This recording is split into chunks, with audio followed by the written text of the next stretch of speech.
Before COVID, I would spend like an hour, maybe more, on this one slide. This has so much information. This is for number 13, by the way, excuse me. This is for number 13.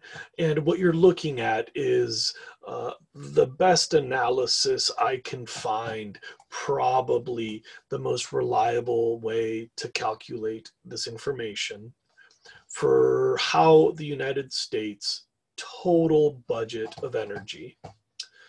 What are the sources or inputs of energy? There's this one interesting transformation where we use other sources to make electricity, so from one form to another. Then there are the users of energy. So they are residential, commercial, industrial, transportation, like who uses this energy. And then finally, the outputs. Like, what's the outcome of all this? What do we actually do with all that stuff? How much of that energy is used or not used? So this is America's energy budget. And there's a million things that are important here. We're going to talk about all these inputs. We're going to talk about making electricity. And we're going to follow this interesting thread over here. You see all this gray? Here's more gray coming from various sectors.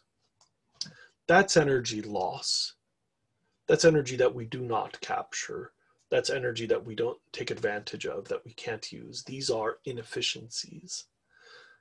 And the reason we're going to talk about this punchline is of America's energy budget, we waste 60% total. Imagine somebody pays you $100 and you're spending 40, and somebody says, yo, what happened to the rest of your paycheck? And you're like, bro, I don't know, it just slips through my fingers. That's America's net energy efficiency. So we're going to get to that too. But we're going to baby step this. There's political implications. There's a bunch of interesting science. This is a huge lecture. So you'll need to fast forward and pause and write down a lot of notes. First, I'd like you to keep track of our energy sources in the United States. Solar is a little, and you don't have to be precise because these numbers keep changing. Obviously, they're a bit outdated. This is 2014.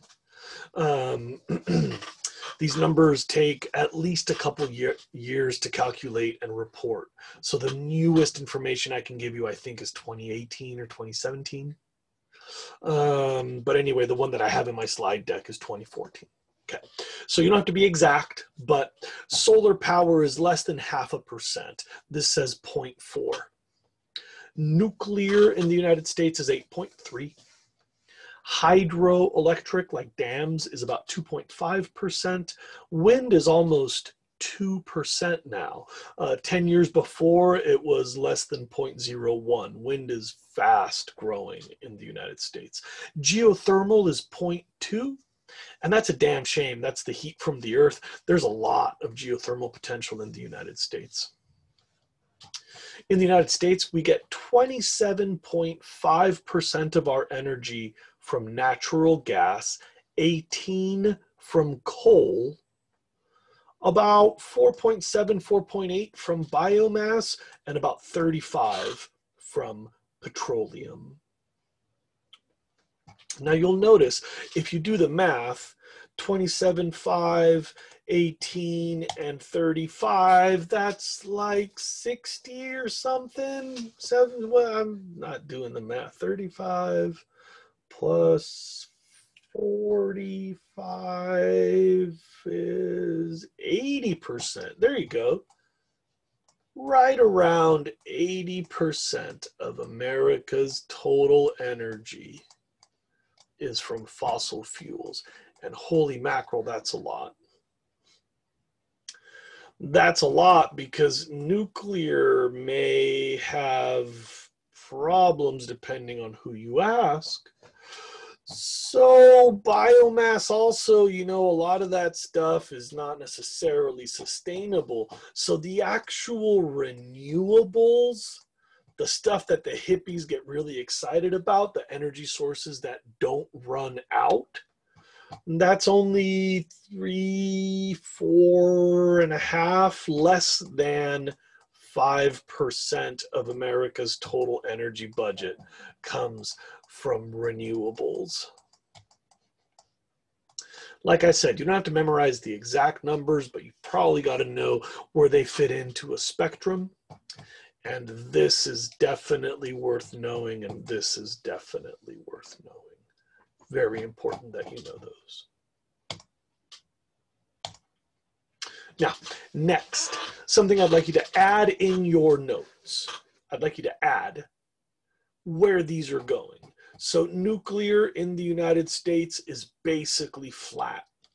A couple of nuclear power plants are being decommissioned, so nuclear energy is slightly going downhill, and I don't think America's ever going to build a new nuclear power plant.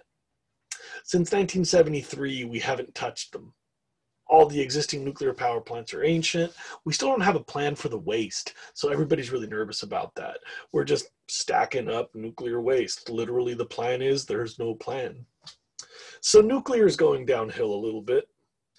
Coal is the biggest loser in America right now. And everybody likes to blame Obama or whatever, find a president that's progressive about energy and you say that they're killing coal. But here's the funny thing, nobody's ever given more coal money to any president than Obama. The coal industry tried really hard and he was pretty into coal. I mean, he talked about clean coal and new coal and stuff. But here's the real truth. Coal is dying because it's a dead energy market. Nobody wants coal. It's just heavy and dirty. And the power plants are all crusty and old and inefficient, and you don't want to move heavy stuff all over the United States. So coal is dropping the fastest because it's an outdated, not good option. On the other hand, natural gas is extremely explosive because we're getting really good at grabbing it. Like 30 years ago, we used to just vent it out into the atmosphere. Like all the natural gas, we're just like, nah, man, get it out of here. That stuff's gnarly. And we got good at the plumbing, and now we can capture it. And then we got good at the mining, and now we can take it out from the rocks. And all of a sudden, it's like, dude, this stuff is so valuable, and it's everywhere, and it's so easy to get. And by the way, it has less impurities than the others. So natural gas is an explosive, pardon the pun, an explosive American market. Natural gas is growing fast. Petroleum is slightly shrinking. Biomass is holding steady. Geothermal, unfortunately, is holding steady.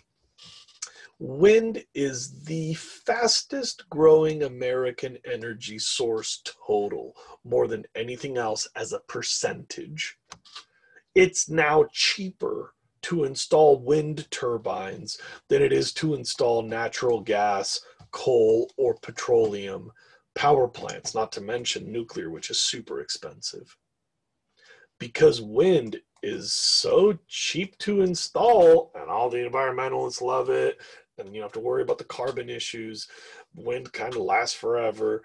Wind is super profitable and fast growing in the US. And by the way, so is solar. Solar mostly is a consumer market. People put it on their roofs.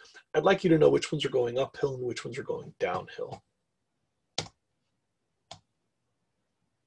Next, I want to tell you a little secret about our petroleum supply.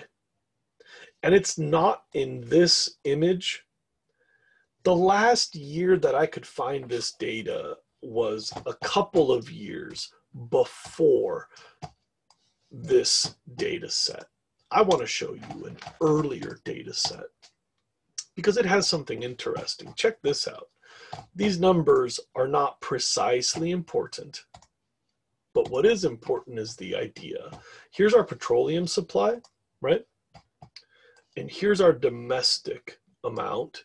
Here's how much petroleum we import. Now, here's the wacky thought. And this is political, but I think it's also fascinating. Here's a wacky thought.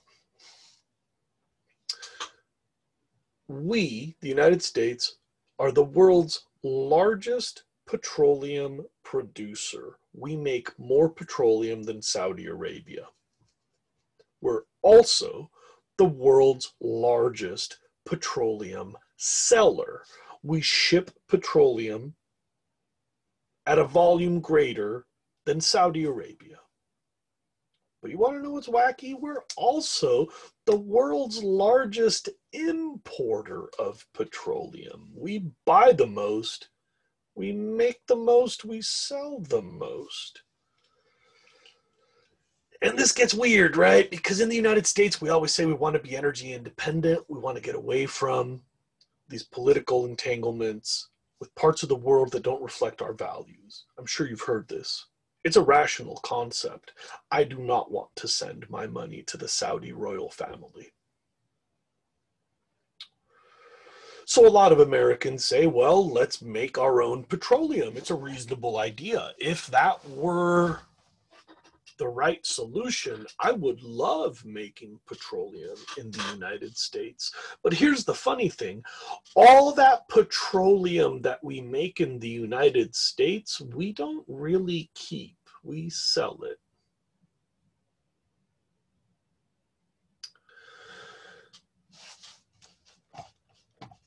This isn't, like import hustle. This isn't like buy from one to sell to the other. There's different types of petroleum, children. There's the petroleum that you use for tanker ships. We have a lot. So we sell petroleum for the tanker fleet all over the world. We love international trade because we fuel those tanker ships all over the planet. There's the petroleum that you use for like asphalt, for like building roads and roofing tar and stuff. And we've got enough of that to sell all over the world. There's the petroleum that you use to make plastics and pharmaceuticals. There's really short carbon chains. It's called naphtha. We sell that for the whole entire planet. There's petroleum for all sorts of things. For jets, we have a lot of that. There's petroleum for diesel. We have a little bit of that left. There's petroleum for gasoline, and we don't have any of that. The petroleum to run our cars, we can't make ourselves. If you want to be energy independent, you got to kill your car. And Americans don't want to hear that, right? We all support energy independence. Every hippie, conservative, free marketeer, new marketeer, everybody loves the idea of energy independence, but that's not why we should be drilling in the United States, because the stuff that we import, look at that number, is pretty much exactly what we need for our light duty vehicles gasoline, plus our freight and other vehicles. Pretty close to exactly. Little seasonal up and downs. We do produce a trickle of gasoline in the United States.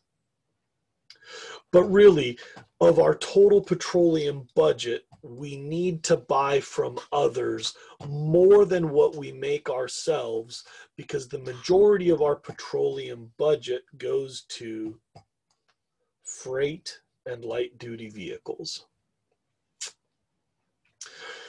I find that to be really powerful. I think that that's left out of the conversation. When you watch politicians talk, they talk about energy independence as if it's an alternative to Saudi Arabia, and it's not. Drilling in the United States may or may not be a good idea, may or may not make you rich. I don't really need to get into that. I just want to tell you that it's got nothing to do with Saudi Arabia. Drilling in the United States won't change our political relationships abroad. Okay, back to this budget. So we've talked about the sources, we've talked about whether they're going up or down, and we even talked about this neat thing about petroleum supply. If you want to take a break, go stretch your legs a minute. We're going to get into a couple of interesting things now. Almost, I think we're about halfway through this lecture. All right, I don't take a break, I'm going for it. You'll notice here, almost all of America's coal goes to generating electricity, right? By the way, nuclear energy is used for that. Hydroelectric is used for that. Wind is used for that. A little bit of natural gas is used for that. We've got a bunch of inputs that we use to generate electricity. As a matter of fact, 38.4% of our total budget is to make electricity. And I need you to write that down explicitly. 38.4 electrical generation. Word for word, electrical generation. I'll remove my stuff if you need help with the spelling. Now, here's the wacky thing. I'd like you to look closely at your screen. I hope it's big enough for you to see this. Of that 38.4 that goes into making electricity, look, only 12.4 is delivered electricity, right? Like how much goes to houses, businesses, factories, and a teeny bit of electricity going into our cars. Where does all that electricity go? Look at that. Of the 38.4, 25.8 is wasted. Only 12.4 is delivered to an end user. That is 2 to 1. In other words, a third of our inputs becomes electricity. 2/3 of all that coal, natural gas, wind, hydroelectric, nuclear, and solar, a full 2/3 of that American energy input is just heating up the air. It's just loss.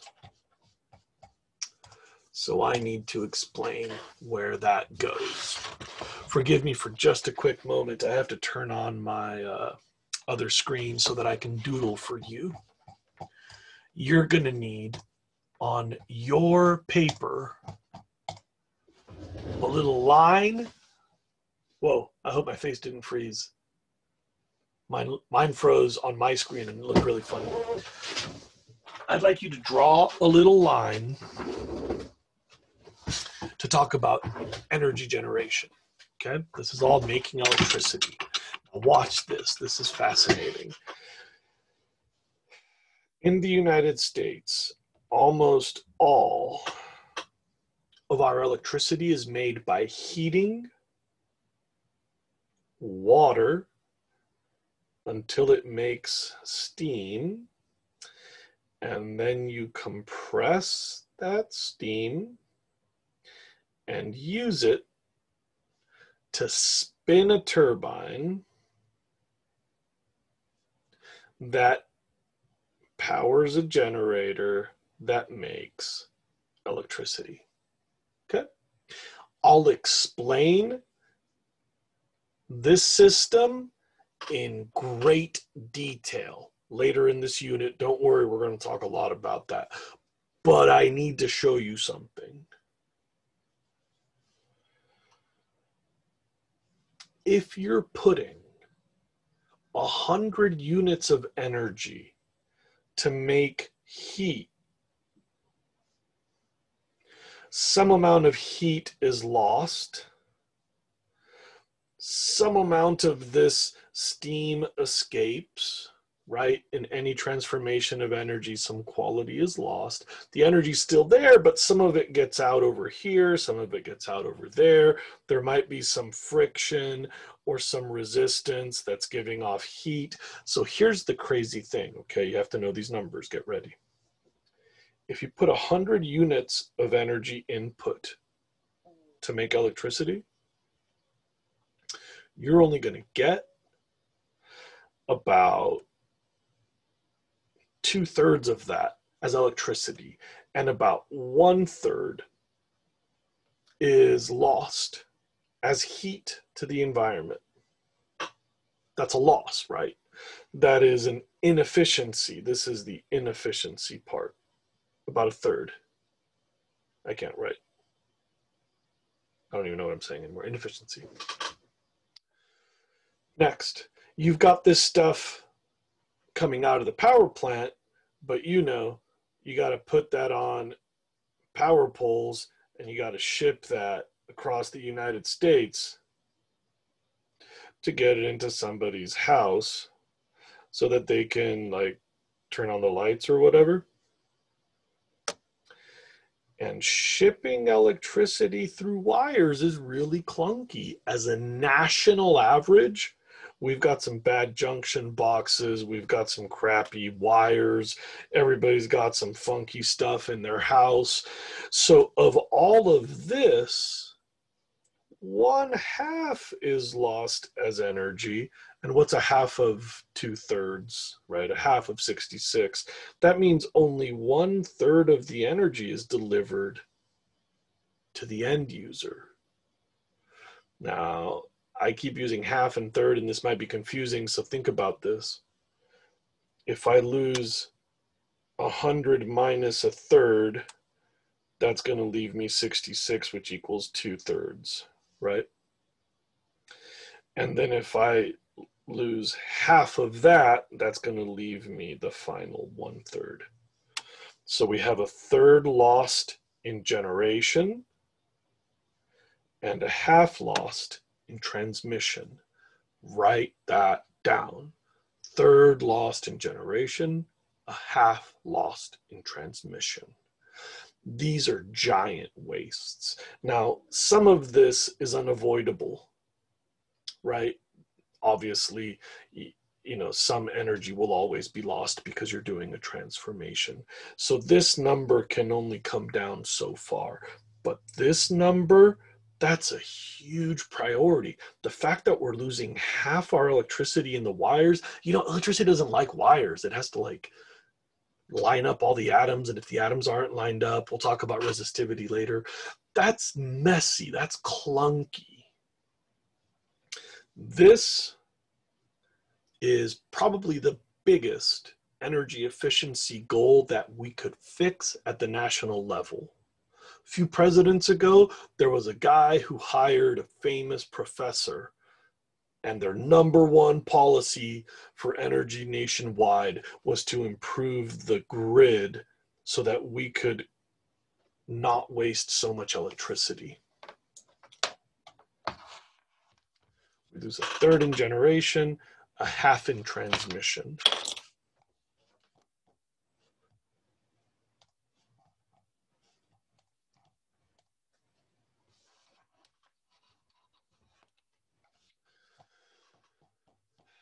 That's what we see here.